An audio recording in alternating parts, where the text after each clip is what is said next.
forget to subscribe my channel Hang Duk Mana.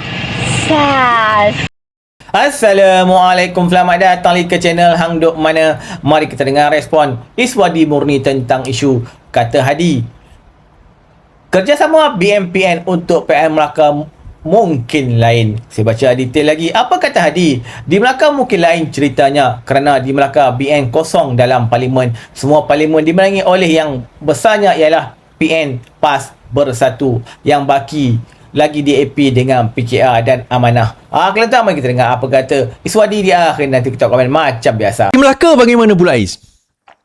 So, kerjasama di Melaka, Rauf hari ini ada mengatakan satu kenyataan yang agak menarik lah. Dia mengatakan bahawa Melaka mungkin lain. Kerjasama di Melaka mungkin lain dan dia akan terbuka kepada semua orang. Maknanya apa Is? Maknanya berkemungkinan besar BN Melaka mungkin tidak akan bekerjasama dengan Perikatan Nasional. Sebab saya percaya dan saya yakin BN Melaka merasakan bahawa mereka cukup kuat untuk sapu bersih Barisan Nasional, kerusi Barisan Nasional di Melaka. Kalaupun tidak jadi seperti seperti Terengganu di mana dia boleh sapu habis, mereka boleh menang semua kerusi tanpa perlu kompromi dengan Perikatan Nasional. Sebab di Negeri Sembilan, bayangkan sebahagian kerusi itu diberikan kepada Perikatan Nasional, iaitu PAS dan juga Wawasan.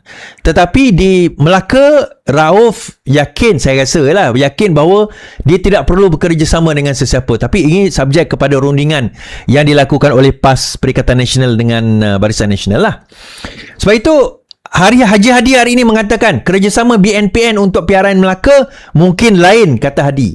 Ketika PN dan BN masih meraihkan kejayaan diraih mereka pada Sabtu lalu, kedua-dua parti turut jelas turut melihat percaturan yang terbaik untuk menyertai satu lagi PRN Melaka yang bakal menyusul. Abdul Hadi beranggapan tidak begitu peduli mengenai apa nama rasmi bagi kerjasama kerana baginya tidak begitu penting. Bagi Hadi, apa yang utama adalah kerjasama kedua-dua parti dan perpaduan yang dicapai. Okey, pun begitu untuk PRN Melaka, Abdul Hadi menghantar isyarat sedikit berbeza. Di sebalik tiada sebarang jawatan dalam PN, Abdul Hadi memberitahu media kerjasama seperti di Johor dan Negeri Sembilan tidak semestinya diulang di Melaka kerana tertakluk kepada perkembangan dan situasi setempat. Di Melaka mungkin cerita lain kerana di Melaka BN kosong dalam parlimen. Betul tuan-tuan? Dalam parlimen BN kosong, tetapi dalam DUN dia menang 21. So, PAS berkemungkinan diyakin bahawa kalau BN kosong, PAS, PN, Perikatan Nasional boleh masuk dan kalahkan Barisan Nasional. If that happen, tuan-tuan, advantage dia adalah kepada parti lain. Advantage dia ada kepada parti lain. Jadi, adakah Melaka ni akan mengikuti seperti Johor dan Negeri Sembilan? Berkemungkinan besar, no. Sebab saya nampak, yelah, macam kita katalah, PAS ni kalau dia rasa dia kuat, dia tak akan bagi kedudukan kepada orang lain. Di Terengganu, saya ingat dulu masa PRN lepas kan, bukan PRN lepas, yang sebelum itu, masa 2022 kot kalau tak salah saya masa tu kan, dia tak bagi can kepada UMNO Barisan Nasional. Yalah, masa tu tak bergabung lagi lah kan, tapi memang dia tak bagi can kepada UMNO Barisan Nasional. Dan akhirnya pada pilihan raya 2023, 6 negeri tersebut Terengganu menang landslide, kita kata dia menang 100% tanpa ada satu kerusi pun Pakatan Harapan atau Barisan Nasional. Jadi di negeri Melaka ni mereka yakin mereka boleh menang. Tapi again, itu subjek kepada the latest catatan dan cabaran lah. Saya nampak kalau sekiranya BN pergi solo tanpa Perikatan Nasional pun BN boleh menang. Nah, ini sekadar yang saya nampak sekarang inilah kan.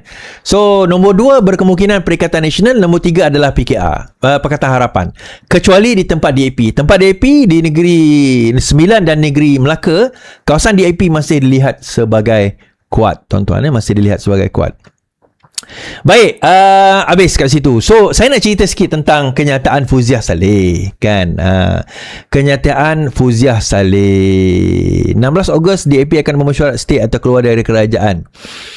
Diorang dah kata diorang tak akan keluar daripada kerajaan. Tapi tak tahulah kalau latest tiba-tiba dia berubah fikiran kan. Okey, dikatakan, saya pun dah lupa, hari ini adalah hari ulang tahun PKR lah, yang ke-23 tahun. Okey, walaupun tewas berturut-turut, ini Fuziah Saleh kata, PKR tegaskan perjuangan belum selesai katanya. Perjuangan belum selesai. Sejak November lalu, nasib politik PKR dilihat semakin pudar susulan kekalahan berturut-turut 3 negeri dengan terbaru di Negeri Sembilan Sabtu lalu. Sempena sambut ulang tahun ke-23, PKR hari ini melalui Setiausaha Agongnya Fuziah Saleh mengimbau perjalanan parti itu. Fuziah mengenang kelahiran PKR pada 3 Ogos 2003. Ini Parti Keadilan Rakyat, tuan-tuan, bukan Parti Keadilan Nasional, PKN 1999. Di mana pada waktu itu Parti Keadilan Rakyat bergabung dengan Parti Rakyat Malaysia PRM yang lambang kepala kerbau tu, kepala lembu. Thank you Johnny. Pada 3 Ogos 2003. Sambil menyatakan bahawa detik bersejarah itu masih segar dalam ingatan. Saya katanya setahun selepas PKR ditubuhkan, parti menerima tamparan apabila kalah teruk pada tahun 2004, katanya. Kami yang merasakan perjuangan ini tidak akan mampu bertahan lama, tapi memilih untuk jalan terus ke depan dan belajar daripada setiap kelemahan sehingga kami berjaya mencipta sejarah dan menggagalkan 2/3 kerusi Parlimen PRU 2008, katanya. Alhamdulillah segala pengorbanan akhirnya membuahkan hasil. Untuk makluman bagi Fuziah, menafikan 2/3 tu pun saya ada kat dalam tu. Kan bersama dengan jentera-jentera pada waktu itu. Saya rasa Rafizi tak ada masa itu, dia tengah kerja. 2008 tu saya ada. Roza Ismail ada, saya ingat lagi, kan ramai lagi lah pimpinan-pimpinan yang ada pada waktu itu. But that's beside the point. Dia kata bahawa perjuangan belum lagi selesai. Banyak lagi perkara. Dia kata banyak lagi perkara yang perlu hendak diselesaikan, dia kata. Okay, selama 2 dekad kita telah menerima pelbagai ujian dan banyak lagi perkara perlu diselesaikan. Okey, sebagai kerajaan selesaikanlah. Kan takkan dah 4 tahun jadi kerajaan tak selesai lagi kan. Itu saya katakan tuan-tuan, yang saya paling bukan terkilan, yang saya paling ralat lah apabila melihat perkataan reformasi tu masih lagi dilaungkan sewaktu kempen, maksudnya sewaktu penamaan calon. Yalah, kebanyakan yang bercakap tu pun dia tak tahu reformasi tu apa kan. Dia bercakap je reformasi kan. Slogan yang bagi saya is a sacred slogan, slogan yang suci, tetapi dilaungkan oleh, bagi saya dia adalah suatu benda yang perkataan yang saya nak guna menjijikkan ni macam teruk sangat lah, tapi dia tak kena tau, tak kena kan. Parti yang kononnya memperjuangkan reformasi tetapi tidak pun ada perjuangan reformasi itu, tak ada. Okey, saya terdengar lah beberapa posting, kita telah buat ini, TVET, kita telah buat apa orang kata, ekonomi sekian, data sekian, itu sekian, ini sekian. Bagi saya itu bukan reformasi, itu just business as usual. Reformasi adalah perubahan dan pengubahan institut daripada akar umbi. Kan, pelantikan ketua hakim negara, ketua polis negara, KP, SPRM bukan melalui Perdana Menteri. Pengasingan kuasa di antara Perdana Menteri dengan Menteri Keuangan, kita kata. Kita kena ada juga di mana Perdana Menteri kena limitkan kuasa dia yang terlalu luas. Tidak ada campur tangan non-eksekutif di dalam kerajaan kita.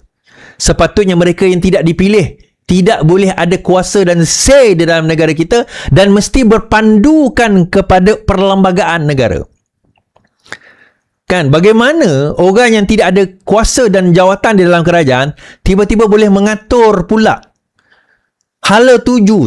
Ni saya malah nak sebut lah tuan-tuan, hala tuju siapa nak dilantik, kedudukan mana mereka dilantik, dan dia tidak ada dalam kerajaan sekalipun. Kan, bagaimana korporat mafia dibiarkan, bagaimana Azam Baki dibiarkan. Apa cerita LCS tuan-tuan? Apa cerita RCI tabung haji? Apa cerita kepada kisah-kisah yang saya sebutkan tadi tu? Sebab itu bila dia mengimbau kembali, bagi saya dia adalah suatu benda yang memalukan lah, kan, memalukan. Dan kalau diteruskan sebegini, PKR, terutama PKR lah, DAP ni dia boleh survive on its own. DAP boleh survive sendiri. Di PKR dan amanah lah. Saya tak kata PKR ni akan pupus dan akan hilang dan akan, yalah, tak akan ada dalam dunia politik lagi lah. Saya tak kata macam tu. Tapi apa yang saya boleh kata adalah PKR berkemungkinan besar dia akan menjadi parti kecil yang hanya akan menempel di pilihan-pilihan raya tertentu. The only way forward nanti adalah dia kena bergabung dengan Bersatu lah. Itu je lah. Kita saya baca detail lagi. Di sebalik tiada sebarang jawatan dalam PN Abdul Hadi memberitahu media kerjasama seperti Johor dan Negeri Sembilan tidak semestinya diulang di Melaka kerana tertakluk kepada perkembangan dan situasi setempat. Di Melaka mungkin lain ceritanya kerana di Melaka BN kosong dalam parlimen. Semua parlimen dimenangi oleh yang besarnya ialah PN PAS baru satu yang baki lagi DAP dengan PKR dan Amanah. Adapun Dewan Undangan Negeri baik UMNO yang menang banyak. Katanya seperti dipetik Harakah Daily semasa ditemui media di Komplek PAS Negeri Sembilan. Kelantan terus sampai channel Hang Dok Mana. Jumpa lagi. Assalamualaikum.